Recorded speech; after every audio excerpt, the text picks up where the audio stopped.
Innal hamdalillah nahmaduhu wa nasta'inuhu wa nastaghfiruh wa na'udzu billahi min shururi anfusina wa min sayyiati a'malina.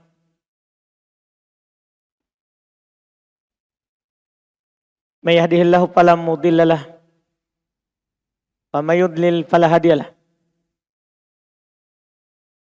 Asyhadu an la ilaha illallah wahdahu la syarika lah wa asyhadu anna Muhammadan abduhu wa rasuluh sallallahu alaihi wa ala alihi wa ashabihi wa man tabi'ahum bi ihsan ila yaumiddin. Amma ba'd. Alhamdulillah, kembali kita lanjutkan kajian fikih dengan membaca kitab Ghayatul Ikhtisar atau yang dikenal juga dengan Al-Ghayatu wat Taqrib, matan Abi Syuja, fikih praktis dalam madhab Syafi'i. Kita di pertemuan yang lalu sudah membaca apa yang disebutkan oleh penulis terkait dengan permasalahan sholat Id, apakah Idul Adha atau Idul Fitri. Kita sudah isyaratkan dan sudah kita sebutkan beberapa masalah. Paling terakhir kita bahas masalah yang terakhir terkait dengan cara sholat Id, yang mana kita sebutkan bahwa sholat Id itu 4 kali takbir, dan 4 takbirnya itu adalah rukun sholat Id. Adalah rukun sholat Id. Takbir pertama sunnah baca doa iftitah karena dikiaskan dengan sholat secara umum. Kan Nabi ditanya oleh Abu Hurairah, apa yang kamu baca antara takbir dan baca setelahnya? Maka beliau sebutkan doa iftitah. Dan itu hukumnya sunnah, bukan wajib. Kemudian dia bertakbir setelahnya 7 kali takbir. Ini di rakaat pertama. Kemudian di rakaat kedua dia takbir setelah takbir perpindahan dari sujud kedua. Ditakbir 5 kali. Kemudian kita juga sudah singgung bahwa takbir ini tidak membatalkan sholat. Kalau takbir yang 7 dan yang 5 itu. Ketika seorang lupa, tidak membatalkan sholat. Kita juga sudah sebutkan dia takbirnya itu dijaharkan. Kemudian juga kita sebutkan di rakaat pertama, setelah Al-Fatihah dia baca surat Qaf. Di rakaat kedua setelah Al-Fatihah dia baca surat Al-Qamar. Iqtarabatis sa'atu wansyaqqal qamar. Atau setelah Al-Fatihah dia baca surat Al-A'la, Sabbihisma rabbikal a'la. Di rakaat kedua dia baca setelah Al-Fatihah surat Al-Ghasyiyah, Hal ataka hadithul Ghasyiyah. Kemudian ada beberapa masalah lagi yang terkait dengan sholatnya ini juga dibahas oleh ulama kita. Tidak disinggung oleh penulis, tapi kita singgung sebagai faedah tambahan. Karena beliau hanya menyebutkan takbir. Apakah dalam takbir itu kita angkat tangan atau tidak?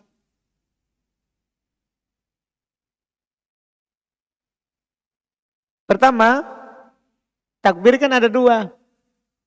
Di awal ada takbir, takbiratul ihram, dan ada takbir 7 kali setelahnya. Kalau mengangkat tangan dalam takbiratul ihram, iya. Karena masuk dalam hadits yang membahas bahwa Nabi SAW mengangkat tangan ketika bertakbiratul ihram, sejajar dengan telinga atau sejajar dengan bahu. Tapi takbir 7 kali setelahnya, apakah angkat tangan atau tidak? Nah, ini silang pendapat para ulama rahimahumullah terkait dengan mengangkat tangan takbir setelah takbir pertama. Itu terjadi silang pendapat. apakah tangan diangkat atau tidak.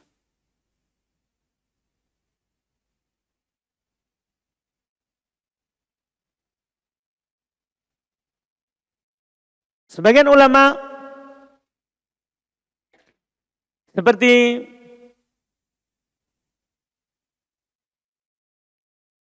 pendapat dari Imam Malik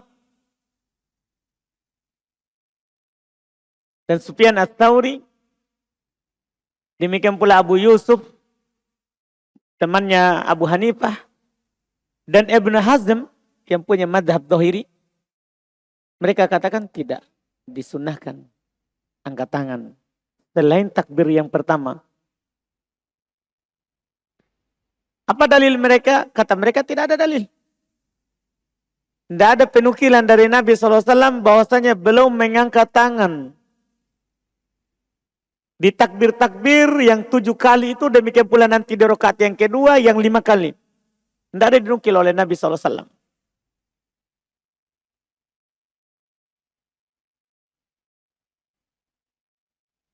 Tidak ada dinukil dari Nabi SAW, itu kata mereka.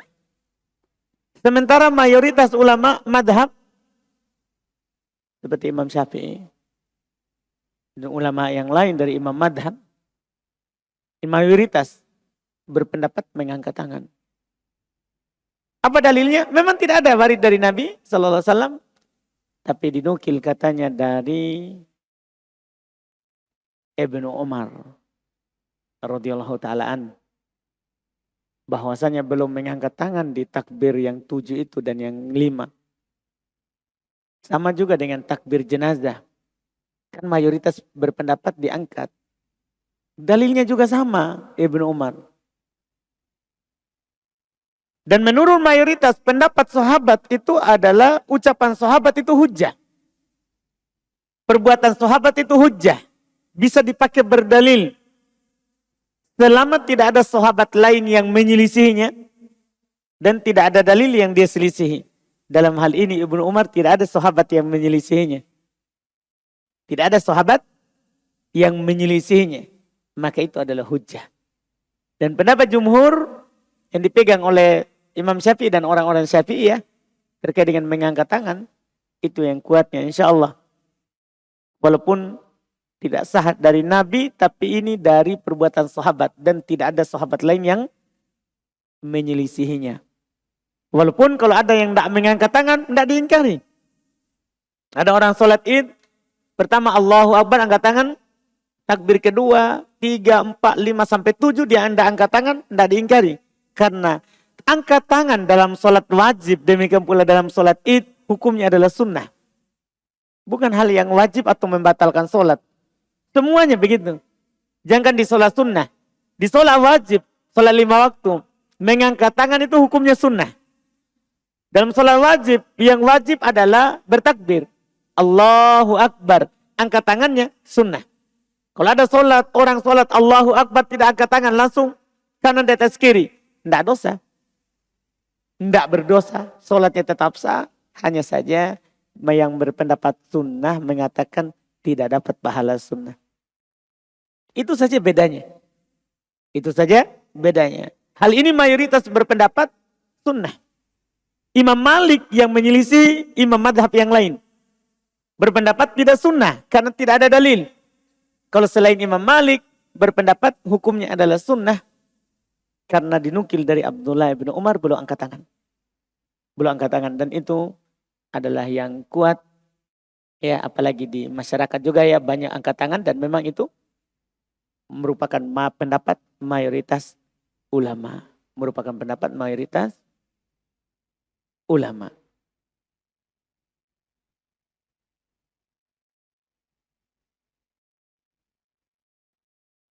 Sekarang kita sudah bahas tentang takbir.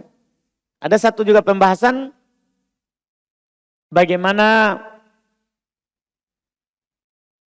kalau ada seorang masbuk luput takbir. Dia masbuk dalam sholat id. Luput takbir. Apakah perlu dia ganti takbirnya itu atau dia langsung ikut kemudian tidak perlu dia ganti takbirnya. Dalam hal ini berkata Imam Al-Mawardi Beliau ulama Syafi'iyah. Beliau berkata, qala Syafi'i radhiyallahu anhu, berkata Imam Syafi'i, semoga Allah meridhoi beliau, wa idza adrakal imamu wa qad fatahu ba'du takbirati kabbara ma'ahu ma baqiya wa lam ya'ti bima fata. Masya Allah. Wa li'anna tiba'al imami fardun wa takbir hay'ah masnunah wal fardu la yutrok bis sunnah. Ini Masya Allah juga, ini sekaligus sebagai kaidah dari Imam Syafi'i rahimahullah untuk kita. Walaupun ini untuk sholat jenazah, untuk sholat id, tapi berlaku untuk sholat-sholat yang lain. Berkata Imam Syafi'i, apabila ada seorang mendapati imam dan dia telah luput beberapa takbir, kabbaro ma'ah, maka dia langsung saja bertakbir bersama imam. Artinya dia harus takbiratul ihram dulu, itu hal yang harus. Dia tidak dikatakan masuk dalam sholat kalau tidak bertakbiratul ihram. Ya dia takbiratul ihram, Allahu Akbar. Setelah itu dia langsung ikut imam. Dia langsung takbir sisanya yang bersama imam. Walam ya'ti bima fata. Dia tidak perlu datangkan apa yang telah lewat. Jadi misalnya dia masuk, imam sudah takbir 3 kali anggaplah. Kan 7 kali semuanya, sisa 4. Dia takbiratul ihram, Allahu Akbar. Kemudian dia takbir sisanya bersama imam 4 kali. Imam takbir Allahu Akbar, ya Allahu Akbar. Allahu Akbar, Allahu Akbar. Allahu Akbar, Allahu Akbar. Allahu Akbar, Allahu Akbar. Dia ikut imam. Dia tidak datangkan itu sisanya. Kenapa? Alasannya ini alasan yang bagus. Li'anna tibal imam fardun. Karena mengikuti imam itu wajib. Mengikuti imam itu wajib. Sementara takbir itu sunnah. Takbir 7 kali itu sunnah hukumnya. Takbir 7 kali itu sunnah di rakaat pertama. Rakaat kedua sunnah itu 5. Sunnah kata beliau. Wal fardu la yutraku bis sunnah. Masya Allah. Ini indah sekali, ini kaidahnya. Yang wajib tidak boleh ditinggalkan karena mau melakukan sunnah. Dipahami ini? Tidak boleh. Ada orang masuk masjid. Dia lagi sholat sunnah. Allahu Akbar. Ada ruku, sujud. Di rakaat kedua, qomat. Qomat sholat. Maka tidak boleh dia terus sholat sunnah. Meninggalkan sholat wajib. Dia berhenti dari sholat sunnah dan ikut sholat wajib. Dipahami mungkin ini? Karena kenapa? Yang wajib tidak boleh ditinggalkan karena mau melakukan yang sunnah. Dan antum praktekkan ini faedah dari Imam Syafi'i ini pada semua masalahnya antum. Kalau bertentangan antara yang wajib dengan yang sunnah. Kalau bertentangan antara yang wajib dengan yang sunnah. Semua. Apakah dalam masalah ibadat, demikian pula bahkan di masalah muamalat. Bahkan praktekkan ini dalam bab nikah. Dalam bab nikah. Sebagian orang kadang bertanya, Ustaz, apa hukum nikah kedua? Tapi kalau saya nikah, maka yang pertama akan minta cerai. Jangan. Jangan nikah kedua. Jaga yang pertama. Karena menjaga yang pertama itu wajib. Menikah yang kedua, bisa sunnah, bisa mubah, bisa haram, bisa makruh. Dipahami mungkin? Ini antum bangun jadi kaidahnya seperti itu. Tidak boleh kita lakukan yang sunnah tapi meninggalkan yang wajib. Dalam masalah ibadah ataupun dalam masalah muamalah. Seperti itu yang dilakukan. Bahkan dalam belajar. Ini yang dipakai. Ketika antum belajar, maka perlu dilihat. Apa dulu yang wajib saya pelajari. Setelah yang wajib, baru pelajari hal-hal yang sunnah. Hal-hal yang sunnah. Itu dalam belajar. Apa dulu yang wajib saya ketahui. Yang saya tidak diberikan udzur oleh Allah untuk bodoh. Dalam hal tersebut. Dalam hal tersebut. Pelajari dulu yang itu. Baru nanti naik ke pelajaran-pelajaran yang antum butuhkan dari perkara-perkara yang sunnah. Ini disebutkan. Jadi dalam masalah umum, kalau kita uraikan ini pendapat, ucapan Imam Syafi'i, itu dalam semua perkara. Dalam banyak masalah. Dalam banyak masalah. Dalam pembahasan kita sekarang ini ucapan. Takbir 7 kali setelah takbiratul ihram dalam sholat id sunnah. Tidak boleh antum meninggalkan mengikuti imam. Kan mengikuti imam hukumnya adalah apa? Wajib. Karena Nabi bersabda, inna maju ilal imam liutamma bih. Imam itu dijadikan supaya diikuti. Wajib kita ikuti. Idza kabbara fakabbiru. Kalau dia bertakbir, harus kalian bertakbir. Tidak boleh kita menyelisihinya. Tidak boleh kita menyelisihinya. Di sini tidak boleh kita melakukan takbir sunnah dan kita selisihi imam. Kita selisihi imam. Ini faedah. Kata beliau rahimahullahu ta'ala.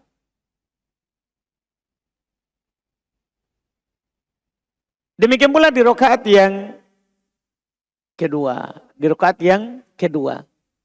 Ini lagi kalau rakaat kedua. Kalau kita masbuk masuk rakaat kedua. Kan bagi kita rakaat pertama. Kalau kita masuk di rakaat kedua berarti kita rakaat pertama. Imam sudah rakaat kedua. Di rakaat kedua imam berapa kali takbir? Setelah takbir naik. Kan 5. Seharusnya kita berapa? Kalau kita yang baru rakaat pertama. Kan 7. Kita takbir 7 atau 5? 5. Lanjutannya kata Imam Syafi'i rahimahullah. Fa in adrakal imamu fi raq'atit tsaniyah kabbara ma'ahu khamsan. Apabila dia mendapati imam di rakaat kedua, maka dia bertakbir bersama imam 5.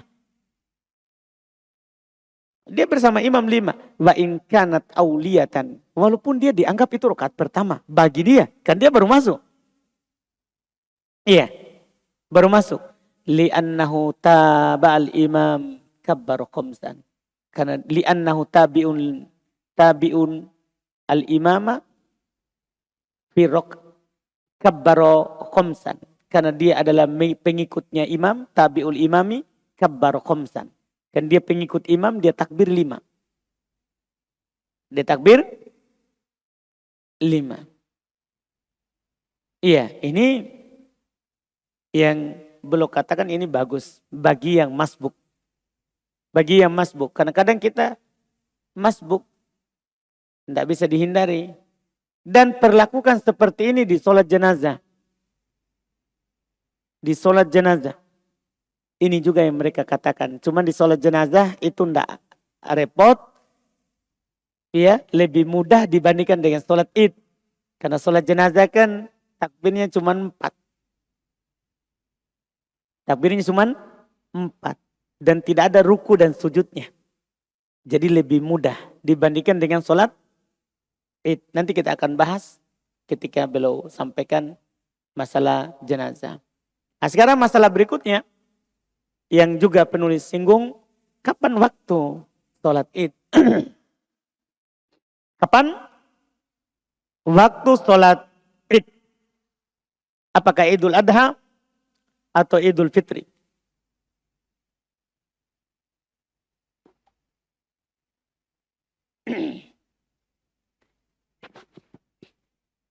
Di sini saya nukil perkataan Ibn Hazm, demikian pula Ibn Rushdin, rahmahumullah ta'ala. Kata Ibn Hazm, wattafaqu anna min safa'is syamsi ila zawaliha waktun li sholatil idaini ala ahlil amsar. Sepakat bahwa dari terangnya matahari sampai zawal ya, waktu zuhur. Dari terangnya matahari, terangnya cahayanya sampai waktu zuhur itu adalah waktu sholat id. Orang bisa memilih dari situ. Sampai zawal itu waktu sholat id. Itu disepakati bagi penduduk kota.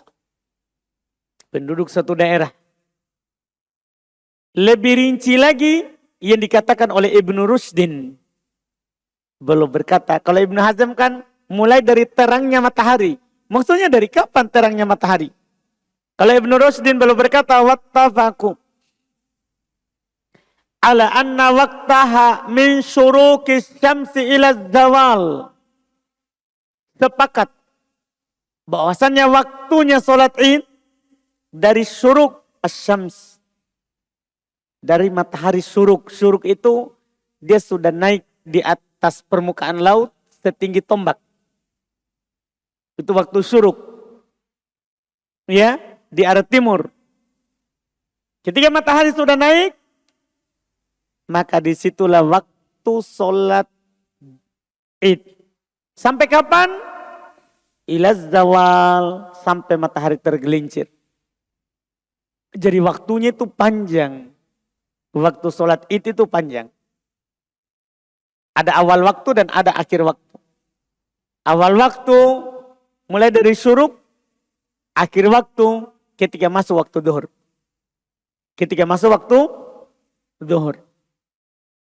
Ini yang beliau katakan, dan tidak boleh sholat saat matahari naik sebelum syuruk.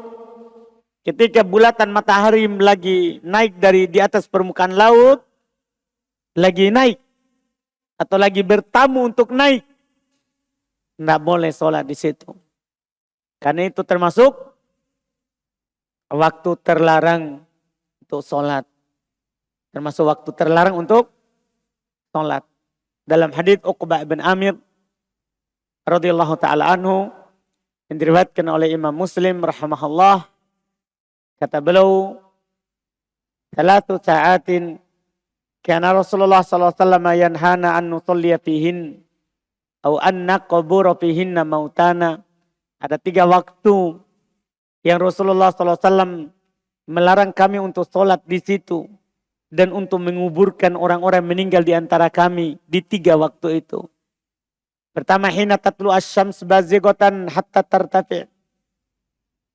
Ketika matahari terbit sampai dia meninggi.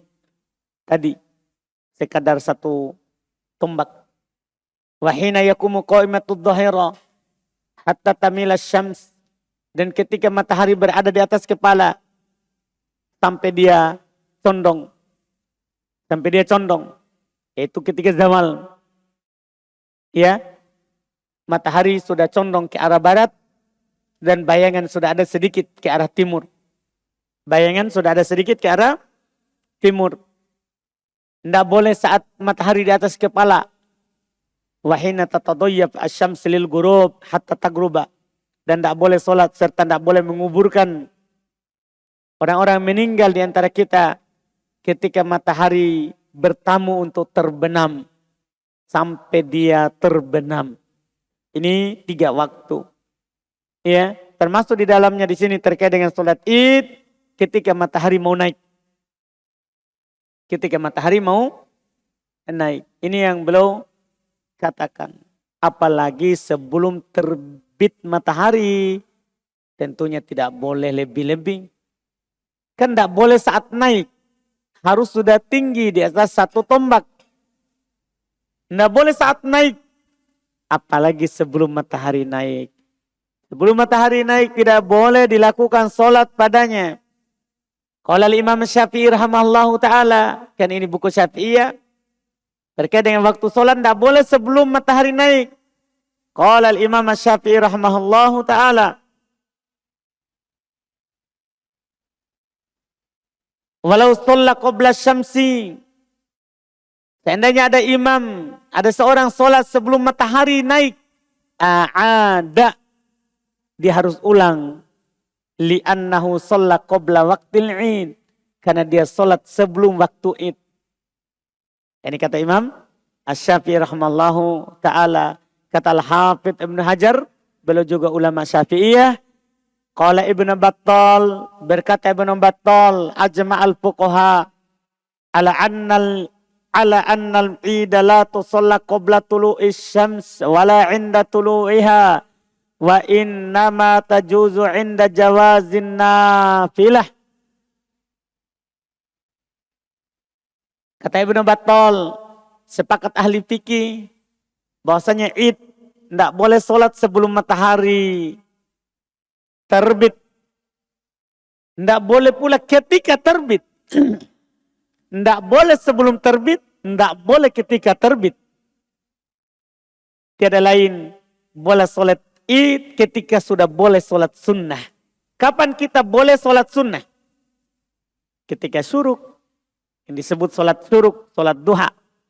2 rakaat setelah matahari terbit. Ketika sudah boleh sholat sunnah, maka disitulah waktunya. Ya, boleh sholat Id. Boleh sholat Id. Demikian pula tadi kita singgung bahwa akhir waktunya adalah masuknya waktu duhur. Akhir waktunya adalah masuknya waktu duhur. Kata Imam At-Tahawi rahimahullah, wa kullun qad ajma' ala annaha idza lam tusalla yawma idzin hatta zalatis syams annaha la tusalla fi baqiyati yaumiha. Sungguh semuanya telah bersepakat bahwasanya ketika di waktu itu dia tidak sholat sampai matahari tergelincir, sampai masuk waktu duhur, maka dia tidak sholat di sisa harinya. Tidak perlu qada di sisa harinya karena sudah lewat waktunya. Sudah lewat waktunya. Ini juga yang dikatakan oleh Al-Imam Ibnu Abdul Bar, imam ulama ulama Malikiyah. Kalau Imam At-Tahawi disebut sebagai ulama Hanafiyah. Ini beliau berkata Imam Ibn Abdul Bar, wa qad ajma'al ulama ala anna salatal Id la tusalla yaumal Id ba'da zawal. Sepakat para ulama bahwa salat Id tidak boleh salat di hari Id setelah matahari tergelincir. Maksudnya setelah masuk waktu duhur. Tidak boleh. Tidak boleh lagi salat Id. Jadi waktunya itu hanya setelah matahari naik 1 tombak sampai sebelum waktu duhur. Itulah waktu salat Id. Itulah waktu salat Id. Dan para ulama kita membedakan antara salat Idul Adha dan Idul Fitri. Mereka menegaskan bahwa sunnah Idul Fitri diakhirkan. Sementara Idul Adha dikedepankan. Maksudnya Idul Adha di awal waktu. Kapan masuk waktu? Sunnah dilakukan segera. Sementara Idul Fitri sunnah diakhirkan. Ini adalah pendapat dari Imam Syafi'i, Imam Abu Hanifah, Imam Ibnu Qudamah, Imam Ahmad. Bahkan dinukil oleh Imam Ibnu Qudamah, tidak ada silang pendapat. Tidak ada silang pendapat. Apa hikmahnya? Kalau sholat Idul Fitri diakhirkan waktunya. Jangan disegerakan. Di awal waktu. Sementara Idul Adha sunnah diawalkan. Di awal waktu. Maka dikatakan oleh Al-Imam Ibn Qudamah rahimahullah, wa yusannu taqdimul adha liyattasi'a waktu tadhiyah.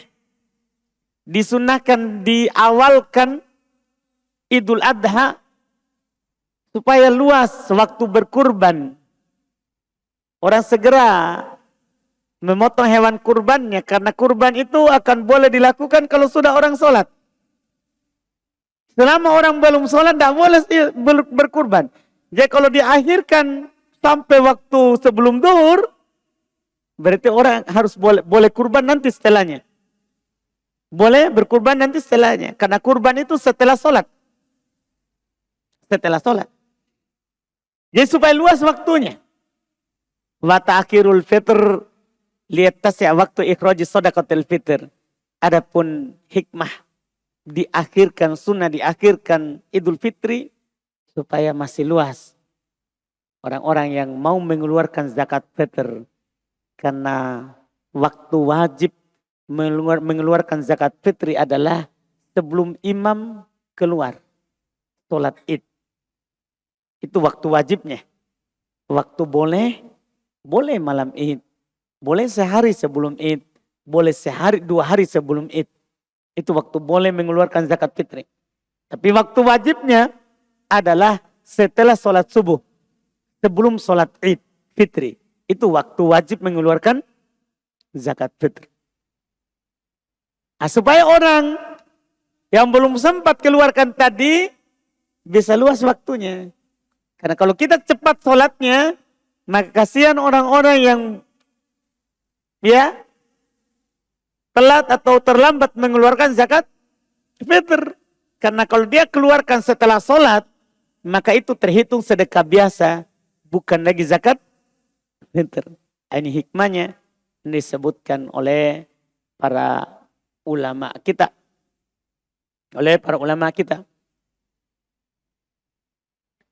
Dan ada hadis sebenarnya mereka pakai di sini, tapi hadisnya antara dhaif dan palsu. Kita tidak perlu sebutkan. Ada hadis yang mereka sebutkan kalau Idul Adha itu wajib diawalkan, Idul Fitri diakhirkan. Kalau secara hadis dhaif. Cuman ini hikmah diambil dari waktu Idul Adha dan waktu Idul Fitri. Juga bisa antum ambil hikmahnya kan, orang ketika Idul Fitri itu sunnah makan. Setelah sholat subuh sebelum berangkat, sunnah makan. Jadi dia boleh makan dulu, baru keluar. Bahkan sunnah makan. Sementara Idul Adha, sunnah tidak makan dulu apa-apa. Nanti kita makannya setelah kita berkurban. Kita potong hewannya, kita masak langsung, dan kita makan. Di situ sunnahnya. Makanya dikedepankan itu sholat id supaya cepat. Orang bisa langsung potong hewannya, dia kerja cepat, langsung masak dulu yang bisa dimasak. Iya. Ini untuk dimakan segera. Ini disebutkan terkait dengan hikmah diakhirkan sholat id. Kemudian masalah berikutnya yang disinggung juga oleh penulis rahimahullahu ta'ala. Beliau sebutkan bahwa di dalam sholat id itu ada khutbahnya.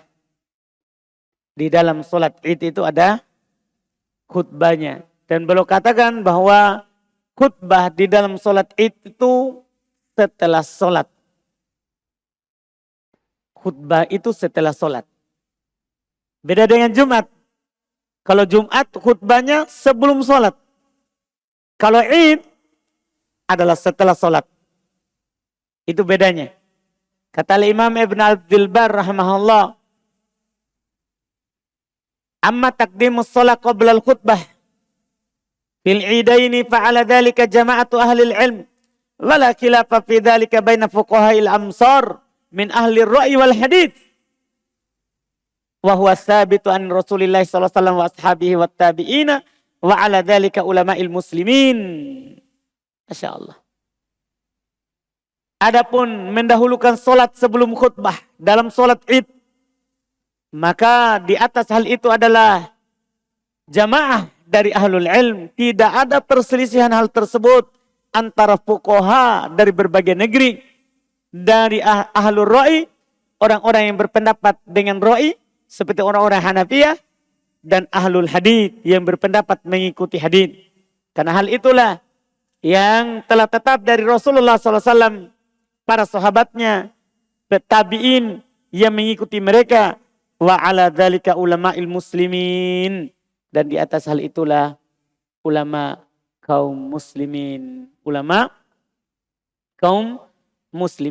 Dan memang hal inilah yang disepakati oleh para ulama, dinukil oleh banyak sekali ulama rahimahumullahu ta'ala yang menukil kesepakatan dalam hal ini. Karena ini yang memang datang dari Nabi kita Muhammad SAW terkait dengan sholat id.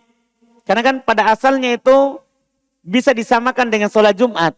Tapi karena datang dari Nabi SAW menyelisih hal tersebut, maka dia tidak sama dengan sholat Jumat. Datang hadis dari Jabir bin Abdullah, riwayat Imam Al-Bukhari dan Imam Muslim, beliau berkata, "Syahidtu ma'an Nabi SAW yaumal id." Saya menyaksikan Nabi SAW hari id. Fabada abis sholati qabla al-khutbah. Maka belum memulai sholat dulu sebelum khutbah. Ini sangat jelas. Bila adzan wala iqamah. Tanpa adzan, tanpa qomat.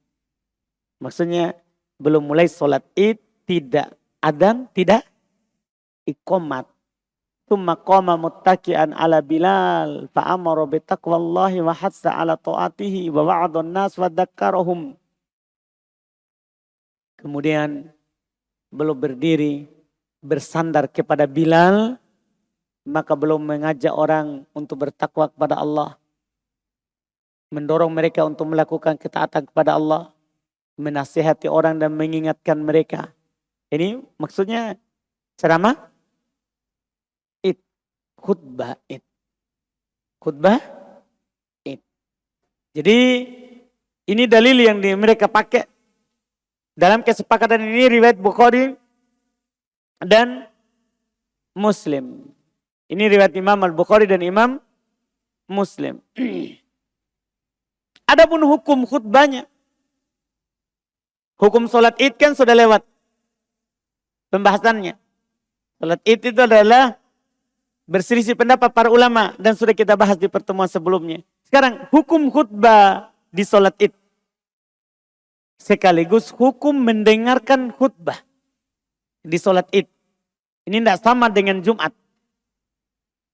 Beda posisinya dan beda juga hukumnya. Para ulama rahimahumullah menukil seperti Al-Imam As-Sun'ani, Al-Yamani, demikian pula Al-Imam As-Syaukani, Yaman juga.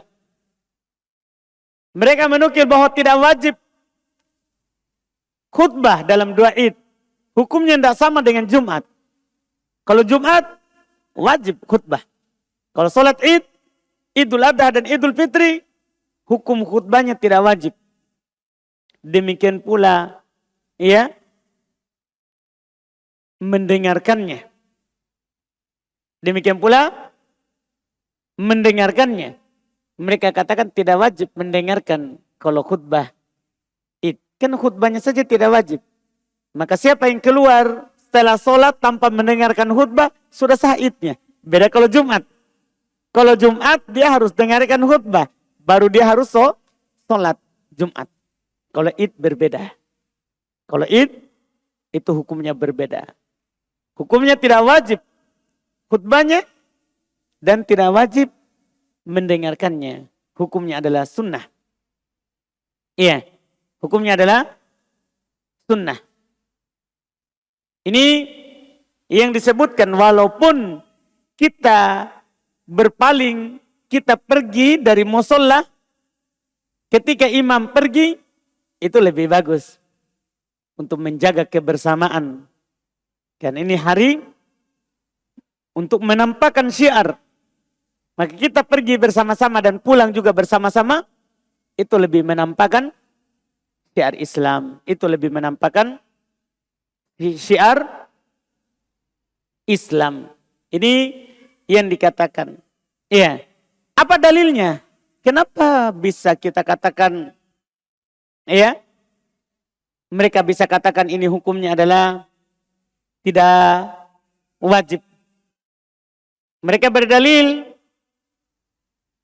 dengan hadits katanya dari Atha, dari Abdullah bin Sa'ib, riwayat Imam An-Nasa'i dan selainnya. Dia berkata, syahidtu ma'a Rasulullah sallallahu alaihi wasallam al-Id. Saya menyaksikan bersama Rasulullah sallallahu alaihi wasallam Id.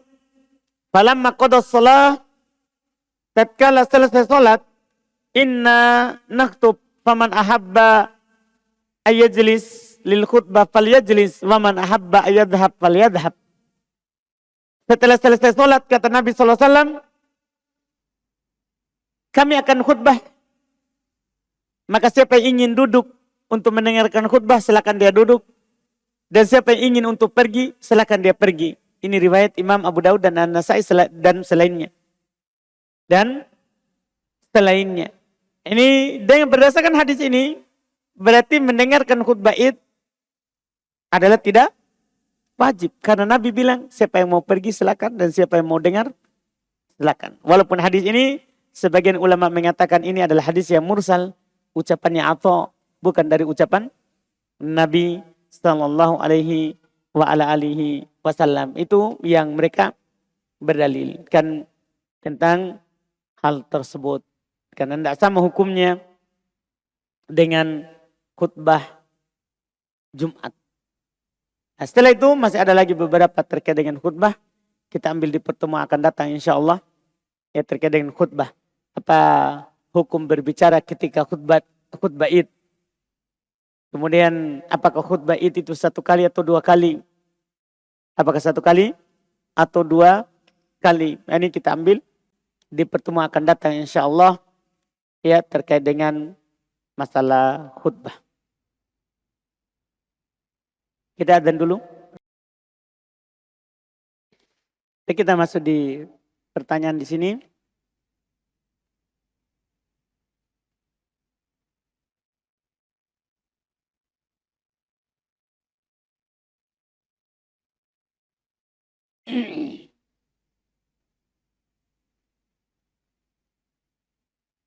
Mengapa dikatakan sunnah diawalkan sholat Idul Adha dan diakhirkan sholat Idul Fitri? Sedangkan itu tidak ada dalilnya Ustaz. Mohon penjelasannya. Tidak ada dalil secara langsung yang mengatakan seperti itu. Tapi ada dalil yang lain. Ada dalil yang lain. Jadi ini sebagai wasilah untuk perkara lain. Seperti kita sunnah bersegera untuk berkurban setelah sholat. Kalau begitu segerakan sholatnya. Kan tak bisa kita segera kurban kalau tidak sholat. Nah, itu dalilnya, maka mereka katakan sunnah. Mereka katakan apa? Sunnah. Yang saya bilang tadi itu tidak ada dalil khusus yang langsung mengatakan bahwa Nabi akhirkan sholat Idul Adha, awalkan sholat Idul, akhirkan sholat Idul Fitri, awalkan sholat Idul Adha. Yang secara khusus kita katakan tadi mereka bilang sunnah seperti Imam Ibnu Qudamah karena terikat dengan masalah lain. Ada sunnah lain. Ada sunnah yang lain. Seperti kalau Idul Fitri, sunnah orang mengeluarkan zakat fitri setelah sholat. Kalau kita segera sholat, ini sunnah bisa luput. Ini sunnah bisa luput. Ini kewajiban bahkan bisa luput. Jadi dikatakan sunnah karena ada lain. Kan ada gini. Sunnah itu ada sunnah lidzatiha. Ini mungkin yang perlu dipahami. Ada zatnya memang sudah sunnah. Ada sunnah li'annahu wasailila sunnah. Ada dia sunnah karena dia wasilah ke sunnah. Pengantar ke sunnah. Pengantar ke sunnah. Mungkin bisa dipahami ini. Karena dalam pembahasan usul fikih, al-wasain lah ahkam maqasid. Wasilah itu mengambil hukum maksud. Kalau yang antum maksudkan wajib maka jadi wajib. Contoh wajib. Laki-laki wajib sholat di masjid. Laki-laki wajib sholat berjamaah di masjid. Apa hukum dia beli motor untuk ke masjid kalau tidak bisa jalan kaki? Wajib. Begitu maksudnya. Bagi orang yang berpendapat sholat berjamaah di masjid bagi laki-laki hukumnya adalah sunnah. Maka apa hukum beli motor untuk pergi ke masjid sholat jamaah? Sunnah. Begitu maksudnya. Bukan karena kita disuruh oleh Nabi beli motor. Bukan. Tapi karena pengantar kepada sesuatu yang sunnah atau pengantar kepada sesuatu yang wajib. Ini mungkin harus dipahami sedikit terkait dengan hal tersebut. Supaya kita paham kenapa dikatakan sunnah.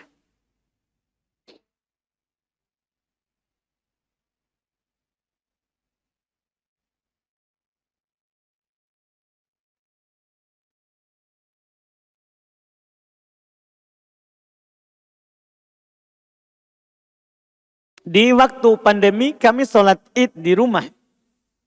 ketika itu keliru dan nanti menyadari ketika selesai khutbah bahwa kami melakukan khutbah dulu baru melakukan sholat id. Bagaimana hukum sholat id tersebut? Sah. Cuman menyelisih sunnah. Sholat idnya sah, hanya saja menyelisihi sunnah.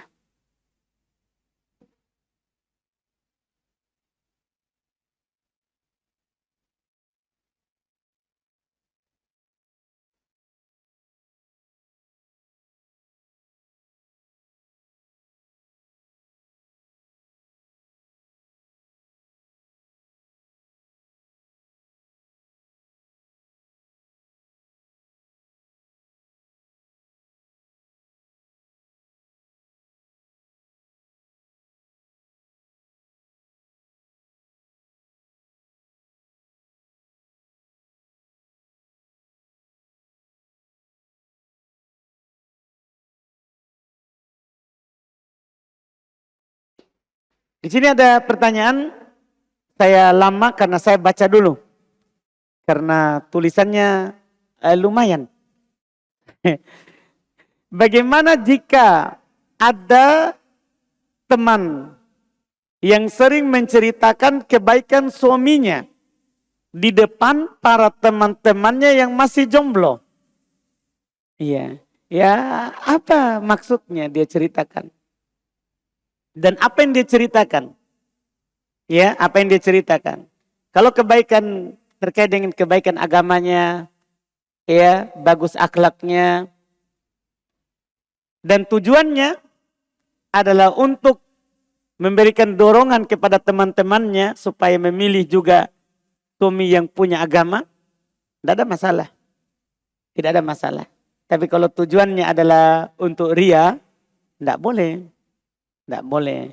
Kalau tujuannya supaya didengar, supaya dipuji, ya, supaya dikatakan suaminya adalah alim, bagus, baik, tidak boleh.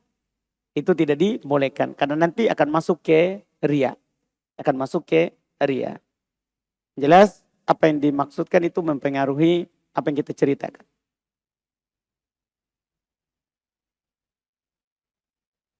Saya suka dengan ilmu tajwid.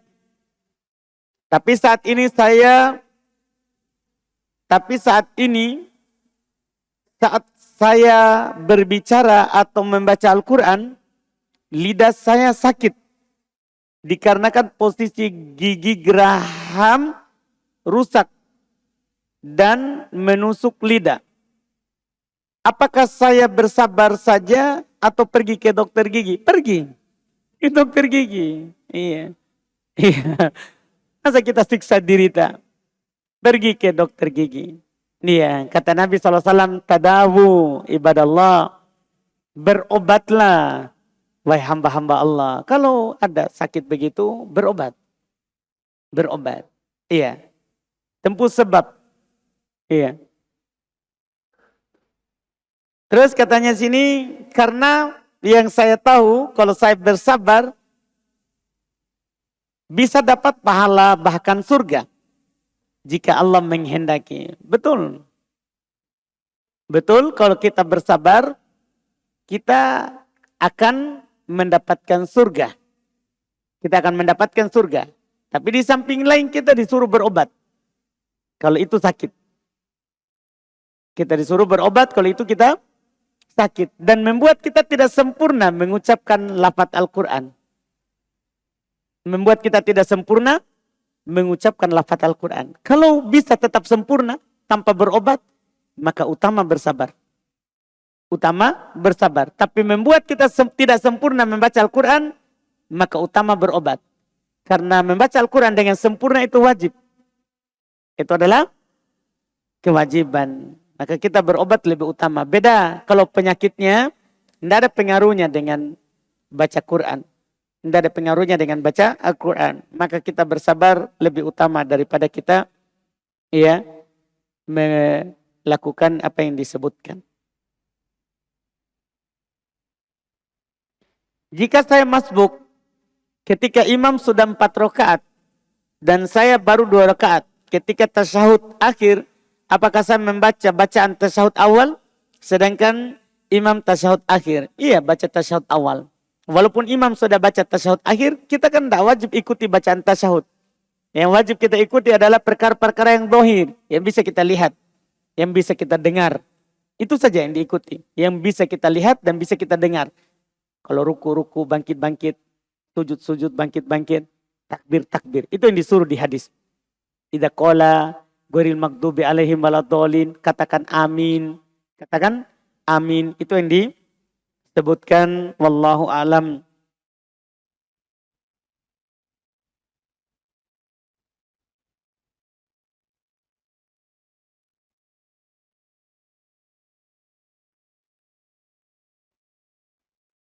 Orang tua saya pernah menjual takjil kepada orang yang tidak berpuasa. Lalu saya menegurnya dengan baik. Lalu beliau berkata, itu urusan mereka dengan Allah. Kita mengingkarinya. Ketika kita kan mencari rezeki. Pertanyaannya Ustadz, bagaimana cara menasihatinya? Nah, ini orang tua sudah benar. Kita menilainya dengan zahir orang. Saat orang semua berpuasa, kita hukumi semua orang berpuasa. Masalah dia ternyata tidak berpuasa, itu kan memang urusannya bersama Allah Subhanahu wa Ta'ala. Ini kalau takjil kan untuk berbuka puasa, begitu ya. Kecuali kalau orang tua kita jual makanan di pagi hari untuk makan di tempat. Nah, ini masalah. Ini masalah. Adapun kalau dia jual untuk orang berbuka puasa, kemudian di antara yang beli adalah tidak berpuasa, maka itu tidak ada masalah. Kita hukumi orang secara zahir saja.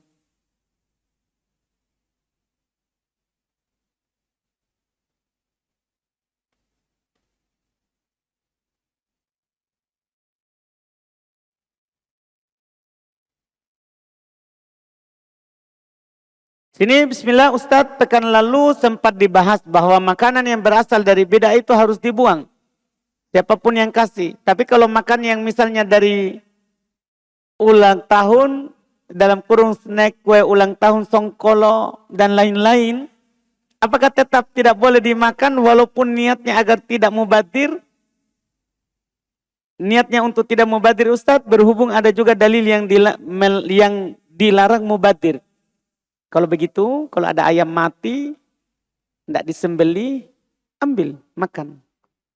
Karena mubadir kalau dibuang. Ada sapi mati depan JF ini dibawa oleh air. Ya, jatuh di air situ di depan. Mati, tidak sempat disembeli. Ya, ambil, makan. Alasannya apa? Mubadir. Gini, mubadir itu pada yang halal. Kita berdalil dengan ayat dilarang mubadir itu pada yang halal. Pada hal-hal yang baik. Bukan yang haram. Kalau yang haram tidak ada mubadir. Bahkan yang wajib kita buang. Jadi harus bedakan. Di mana kita dilarang mubadir. Dan di mana kita dilarang memakan yang haram. Iya. Yang haram tidak ada mubadir. Tidak ada mubadir. Iya. Pernah Maimunah mati kambingnya. Tidak sempat disembeli. Maka diseret, dibuang. Di hadapan Nabi SAW. Tidak ada Nabi bilang, kasihannya kambingnya itu mubadir. Coba dimakan. Tidak ada begitu. Kalau haram, tidak ada mubadir. Mubadir itu kalau perkara yang halal. Kemudian kita telantarkan. Itu dibilang mubadir. Jadi pisahkan. Bedakan hal tersebut.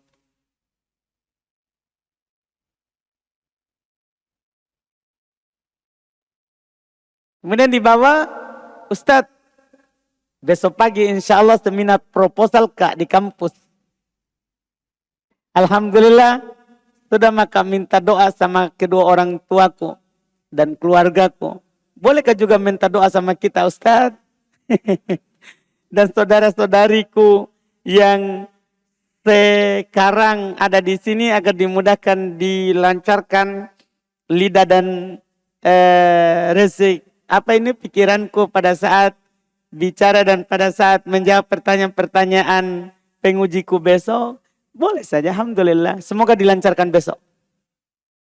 Masya Allah, alhamdulillah. Seorang boleh mendoakan temannya selama itu bukan dosa dan memutus silaturahim. Selama itu bukan dosa dan bukan memutus silaturahim, seorang boleh mendoakan saudaranya. Seorang boleh mendoakan saudaranya. Walaupun itu tidak dikenal. Bahkan doa untuk orang yang kita tidak kenal itu dikabulkan dan malaikat akan bilang walakamitlah, bagimu sama sepertinya. Jadi ketika kita bilang begitu doakan, kita dapat pahala. Apakah boleh sholat duha setelah, apakah boleh sholat sunnah duha setelah sholat id? Boleh. Tidak ada larangannya. Sholat id tidak ada sholat sunnahnya sebelum dan setelah. Tapi kalau kita mau sholat duha boleh. Kalau kita mau sholat duha boleh. Sholat sunnah apa saja yang bisa dilakukan secara berjamaah Ustadz? Sholat tarawih. Itu saja yang dinukil dari Nabi SAW. Kalau terkait dengan sholat sunnah yang biasa. Demikian pula sholat istisqa akan datang. Sholat minta hujan. Demikian pula sholat al-khusuf atau al-kusuf. Sholat gerhana. Boleh. Sholat id. Di atas pendapat mayoritas semuanya ini sunnah. Semuanya ini adalah hukumnya adalah apa? Sunnah. Itu dilakukan berjamaah. Selain yang dinukil dari Nabi SAW maka tidak boleh dilakukan berjamaah. Kecuali sekali-sekali. Wallahu alam.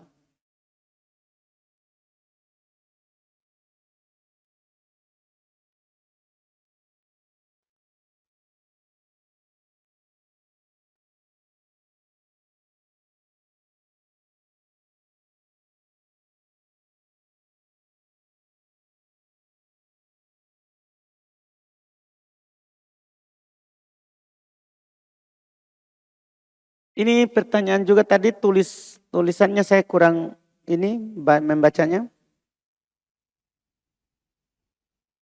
Bagaimana hukumnya jika seorang wanita yang baru selesai masa haidnya bersamaan di waktu-waktu yang dilarang sholat? Iya.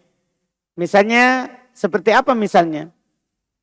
Dia baru selesai haid, dilarang sholat setelah asar misalnya. Begitu ya.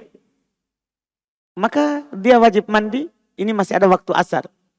Boleh, wajib dia sholat asar. Demikian pula setelah sholat subuh, sebelum terbenam terbitnya matahari. Kalau dia suci memang dilarang, tapi dia kan wajib sholat subuh. Di situ, wajib sholat subuh. Adapun kalau dia suci saat matahari terbit, suci saat matahari terbenam, maka tidak wajib lagi sholat sebelumnya. Yang wajib sekarang adalah dia mandi dan melakukan sholat yang masuk. Misalnya di saat matahari sudah lagi terbit, sudah tidak wajib sholat subuh baginya kalau dia suci di saat itu. Dia suci saat itu. Iya. Kemudian kalau dia suci saat matahari terbenam, yang wajib baginya sholat maghrib. Bukan sholat duhur, bukan pula sholat asar. Jadi tergantung ini sholatnya apa. Sholat wajib atau sholat sunnah. Kalau sholat sunnah yang diinginkan, maka tidak boleh dilakukan di waktu terlarang. Kecuali sholat sunnah yang terkait dengan amalan tertentu yang ada muqayyadnya, ada ikatannya. Seperti dia suci setelah asar, kemudian dia mandi, masuk masjid. Boleh dia sholat sunnah tahiyat masjid. Dia boleh sunnah tahiyat masjid atau dia berwudu. Boleh dia sholat sunnah wudu. Boleh dia sholat sunnah wudu.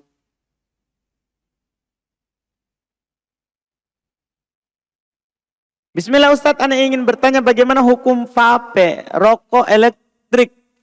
Rokok elektrik sama dengan rokok biasa. Hukumnya haram berdasarkan kesepakatan bangsa jin dan manusia.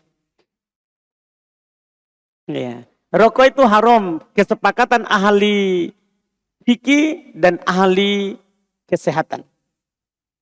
Ahli kesehatan. Rokok itu haram. Rokok itu haram. Memang tidak ada dalil yang bilang rokok haram langsung. Tapi rokok membunuh kita. Nah, dalam syariat kita dilarang membunuh diri. Allah yang bilang, "Fala taqtulu anfusakum innallaha bikum rahimah." Jangan membunuh diri kalian. Rokok membunuhmu. Rokok apa saja, semua rokok. Apakah rokok yang disebutkan dalam pertanyaan atau rokok apa saja. Bahkan ada yang mengatakan rokok itu lebih berbahaya daripada rokok biasa. Daripada rokok yang biasa. Maka yang lebih berbahaya maka itu lebih diharamkan. Itu lebih diharamkan.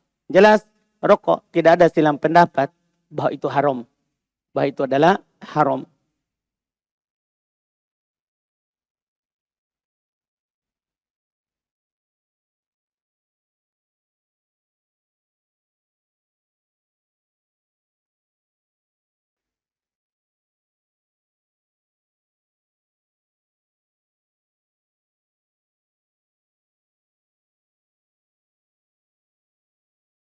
Bagaimana hukumnya arisan yang di dalamnya terdapat potongan untuk biaya konsumsi atau untuk jasa yang pegang arisan?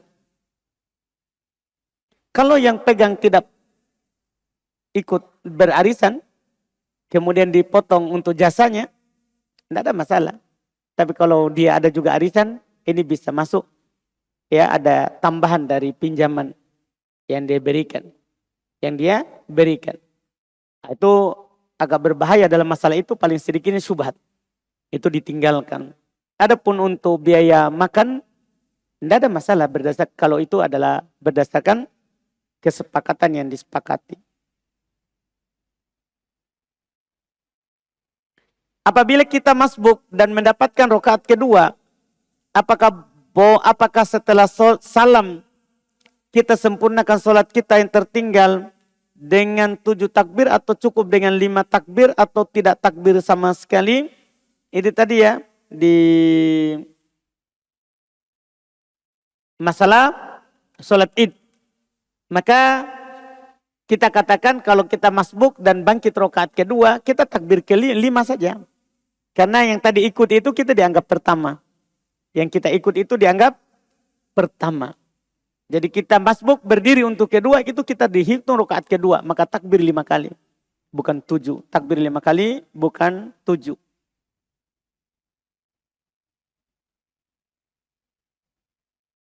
Kemudian berikutnya, apakah sabda Nabi yang berbunyi memotong sebagian dan meninggalkan sebagian adalah qadha? Apakah ini berlaku juga pada bulu yang lain? Contoh, bulu kemaluan atau yang lain? Atau khusus hanya untuk rambut? Ya, itu khusus untuk rambut. Khusus untuk rambut yang dilihat. Ya, bukan yang lain. Tapi kenapa juga kita potong sebagian di bulu yang lain? Ya, kenapa yang... Kan hadis Nabi kan termasuk fitro itu kita mencabut bulu ketiak. Jadi nggak usah dimodel, itu kan tidak ada juga yang lihat. Dicabut bentuk 3 begitu. Dan ada yang lihat juga, kenapa kita berbentuk-bentuk? Cukur semua, cabut semua saja. Demikian pula ketika cukur bulu kemaluan. Nggak usah kita bentuk-bentuk, kan tidak ada yang lihat. Kan dalam celana. Kenapa dibentuk-bentuk lagi? Iya, tidak perlu dimodel. Cukur saja, kan sama saja. Cukur saja semuanya. Iya. Qadha itu kan terkait dengan penampilan yang di ini. Tidak boleh kalau rambut yang kelihatan. Apakah takbiratul ihram termasuk dari 7 takbir? Ini berdasarkan yang kita nukil sebelumnya, itu tidak termasuk. Walaupun ada juga ulama mengatakan masuk. Dari takbiratul ihram itu dihitung 1. Setelahnya 6. Sama dengan rakaat kedua juga. Ada juga ulama mengatakan takbir perpindahan untuk naik dari sujud ke berdiri itu dihitung 1. Berarti setelahnya sisa 4. Tapi yang kita ambil itu selain itu. Yang kita sebutkan yang kemarin itu dihitung berbeda. Dihitung yang berbeda.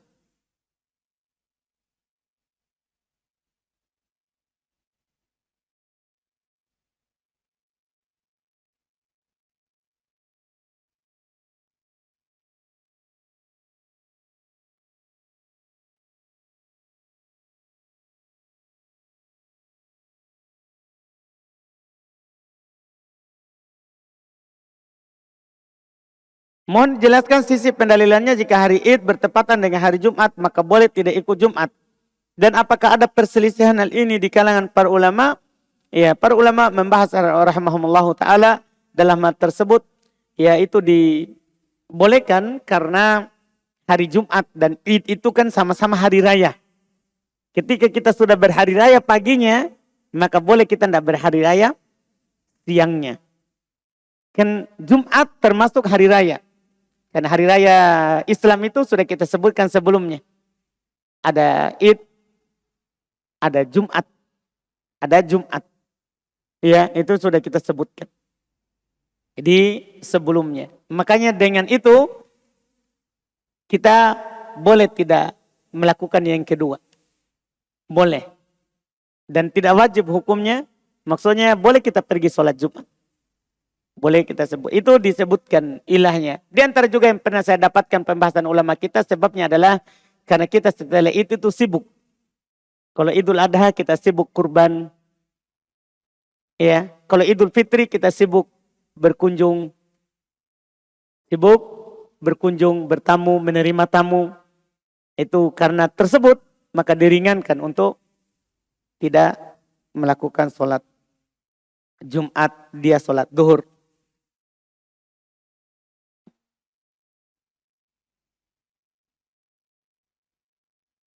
Saya pernah telat sholat Id, mendapati khotib sedang khutbah. Saya tidak sholat, langsung duduk mendengarkan khutbah. Apakah hal tersebut sudah benar? Seharusnya kita sholat dulu. Kalau kita terlambat kan boleh sholat. Kalau kita terlambat, boleh kita sholat. Baru duduk dengar khutbah.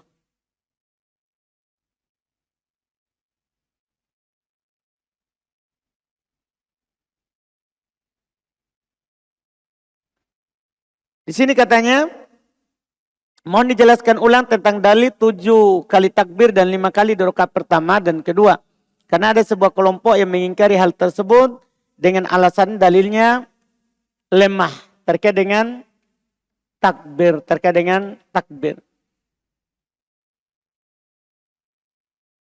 Dalilnya itu kita sebutkan sebelumnya hadits yang diriwayatkan dari Aisyah radhiyallahu taala anha, riwayat Imam Ahmad, Abu Daud dan yang lainnya. Aisyah berkata, "Anan Nabiyya sallallahu alaihi wasallam kana yukabbir fil fitri wal adha. Fil ula 7 takbirat wa fil tsaniyah 5." Adalah Nabi bertakbir di Id Fitri dan Id Adha. Di rakaat pertama 7 takbir, di yang kedua 5 takbir. Ini hadits yang disebutkan. Hadits riwayat Imam Ahmad, demikian pula Al-Imam Abu Daud, ya, riwayat Imam Abu Daud. Dikatakan hadits ini adalah hadits yang hasan, hadits yang hasan. Kita lihat apa komentarnya Syekh Al-Albani rahimallahu taala, karena di sini ditanyakan ya apakah hadisnya sahih atau tidak. Kita bisa cek nanti, bisa lihat ya komentarnya apa dari Syekh Al-Albani rahimallahu taala yang belum terkenal bagaimana penelitiannya dan pemeriksaannya terhadap hadits-hadits yang datang dari Nabi SAW. Jadi Syekh Al-Albani rahimallahu ta'ala beliau katakan dalam Sunan Abu Daud nomor 1149 dan juga nomor 1150 cetakan Baitul Afkar Ad-Dauliyah. Beliau berkata sahih. Hadisnya sahih. Ini dalam riwayat Imam Abu Daud rahimahullahu ta'ala terkait dengan yang ditanyakan. Ini komentar dari ulama hadits. Jadi kalau ada yang mengatakan dhaif, inilah komentar dari ulama hadits terkait dengan hal tersebut. Bahkan ini tadi dari Aisyah ya, dari Aisyah. Ada juga dari Abdullah ibn Umar, beliau berkata, syahidul adha wal fitra ma'a Abi Hurairah. Itu kan tadi dari Nabi, Aisyah menukil. Hadis riwayat Imam Abu Daud, disahihkan oleh Syekh Albani. Disahihkan oleh Syekh Al-Albani. Ada hadis riwayat Imam Malik nomor 443 cetakan Darul Ma'rifah Libanon. Dari Abdullah bin Umar radhiyallahu taala anhu, beliau berkata, syahidul adha wal fitr ma'a Abi Hurairah. Saya menyaksikan Idul Adha dan Idul Fitri bersama Abu Hurairah, sahabat Nabi sallallahu alaihi wasallam yang banyak meriwayatkan hadits Nabi sallallahu alaihi wasallam. Fakabbaru fil ula sab'a takbirat qabla al-qira'ah wa fil akhirati khams takbirat qabla al-qira'ah. Ini lebih jelas lagi. Maka dia bertakbir 7 kali takbir sebelum membaca di rakaat pertama, dan pada rakaat terakhir, rakaat kedua, 5 kali takbir sebelum membaca. Sebelum membaca. Ini penukilan. Ini hadis juga hadis yang sahih. Juga hadis yang sahih. Iya, yang disebutkan.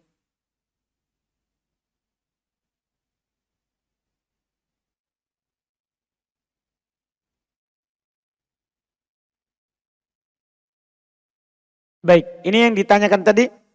Karena ada mengatakan lemah, maka kita nukil bahwa ini dinukil, diriwayatkan oleh Imam Abu Daud, juga Imam Malik, dari Aisyah, dari Abdullah ibn Umar, dari Abu Hurairah. Ini bukan satu sahabat yang menukilnya, bukan satu sahabat yang menukilnya.